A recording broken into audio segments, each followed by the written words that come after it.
বৰষুণ বতৰ, টিপ টিপকৈ বৰষুণ পৰি আছে। আৰু মই আহিছিলোঁ ঢেকীয়া ছিঙিবলৈ। অহা সময়ত মানে বৰষুণ নাছিলে, এতিয়া বহুত মানে টিপ টিপকৈ বৰষুণ পৰি আছে। তথাপিও বোলো নাই, ঢেকীয়াকেইডাল যেতিয়া আহিছোঁ ছিঙি লৈ যাওঁ। আৰু মই ভিডিঅ'টো বনালোঁ এটা কাৰণতে, এইয়া লত দেখিছেনে? এয়া চাওকচোন, এইটো কি হয় কোনে জানে জনাবচোন, খায়নে নাখায়। মই কিন্তু নেজানো এইটো কি হয়। আৰু আপোনালোকক ওচৰৰ পৰা মই ভালকৈ দেখুৱাই দিওঁ। ঢেকীয়া ছিঙিব আহি মানে এনেকুৱা, এয়া এয়া এয়া দেখিছেনে? এয়া ইমান ধুনীয়া মচমচীয়া হৈ আছে। মই চিনি পোৱা নাই, যদি খায়ো আপোনালোকে ক'বচোন কি হয়। আৰু মানে ঢেকীয়াখিনি এইফালে মোৰ পিছফালে দেখিছে, এইখিনি কিমান আছে। আৰু এইফালে ঘূৰি দিছোঁ চাওকচোন, এয়া সেইখিনি ইমানেই আছে মানে ছিঙোতে ইয়াৰ পৰা যাবলৈ মন যোৱা নাই। কিন্তু বৰষুণ পৰি আছে, যাব লাগিব। ইমানেই বেছি হৈছে এতিয়া। বহাগ মই আগতে এবাৰ দিছিলোঁ, তেতিয়া এগৰাকীয়ে কৈছিলে যে চ'তত ঢেকীয়া নাখায়। তাৰপিছত নিনিলোঁ, মই জানো কিন্তু পাহৰি গ'লোঁ। সেইদিনাখন নিবলৈ আহিছিলোঁ, নিলোঁ বাৰু, কিন্তু মই খোৱা নহ'ল, বেলেগকহে দি দিলোঁ। মানে চ'তত ঢেকীয়া নাখায় বুলি জানো। এতিয়া যেতিয়া বহাগ মাহত ঢেকীয়াটো খাবই, আৰু সেইকাৰণে মই নিবলৈ আহিছিলোঁ ঢেকীয়া। আৰু ছিঙি আছোঁ, বহুত ধুনীয়া মানে সেয়া মোটা মোটা হৈছে। সেই চাওকচোন, এনেকুৱা ঢেকীয়া পালেতো আৰু ক'বই নালাগে। আৰু এই পলিথিনটোত এক পলিথিন হোৱা নাই, আৰু অলপ হৈ আছে আধা।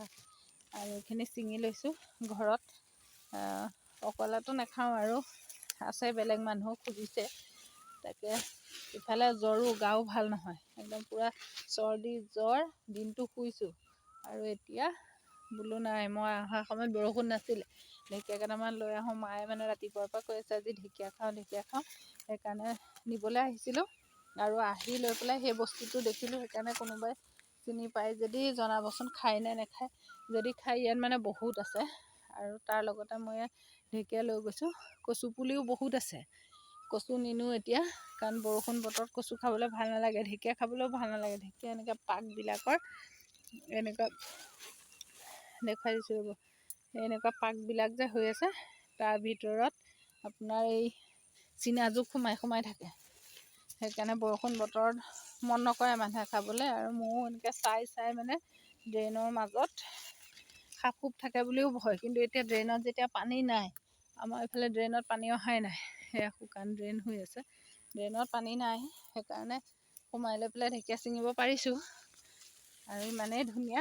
আৰু মোৰ লগত এইজনী টিকলিজনীক লৈ আহিছোঁ ঢেকীয়া ছিঙিবলৈ। দুইজনীয়ে ছিঙি আছোঁ। আৰু এতিয়া যাওঁ আৰু ন ছোৱালী, এতিয়া ঢেকীয়া ছিঙা সিমানখিনিয়ে ছিঙো, আৰু নিছিঙো, কাৰণ বৰষুণ পৰিছে, ইফালে জ্বৰ, সেইকাৰণে আৰু নিছিঙো, যাওঁগৈ। আৰু সেয়া গৰু ছাগলী আহিছে। এতিয়া ঢেকীয়া ছিঙাৰ পৰা উঠি আহিলোঁ। সেই ড্ৰেইনত বহুত আছে, আৰু কাৰোবাক লাগিলে আহিব আমাৰ ঘৰলৈ, ঢেকীয়া ছিঙিবলৈ পাৰিবহি আৰু লৈও যাব পাৰিব, ঢেৰ আছে। এতিয়ালৈ আহিছোঁ, বাই।